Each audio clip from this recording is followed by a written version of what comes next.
صبح زود آقای گوریل چشماشو کشید و با یه خمیازه طولانی گفت امروز یه صبحونه خوشمزه با موز میخورم. کیف پولشو باز کرد و سکه های طلاییشو شمرد تا مطمئن بشه پول کافی داره. با ذوق و شوق راهی فروشگاه شهر شد. وقتی رسید دید میز فروشگاه پر از موزهای تازه و خوشگل. هر موز 10 سکه قیمت خورده بود. آقای گوریل چند تا موز برداشت، سکه هاشو داد و گفت 10 سکه برای هر موز؟ چه قیمت مناسبی! روز بعد دوباره به فروشگاه رفت و با تعجب دید قیمت همون موزها شده 12 سکه. با نگرانی گفت چی شده؟ چرا یه روزه همه چیز گرون شد؟ تصمیم گرفت بره پیش پیر، اون گوریلی که همه رازهای شهر رو میدونست.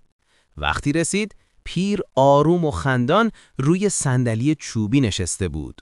آقای گوریل پرسید: ای پیر، چرا موزها یک شب گران شدن؟ پیر با آرامش جواب داد: آقای گوریل، امسال تعداد سکه ها توی شهر زیاد شده ولی موزها همون تعداد قبلی مونده.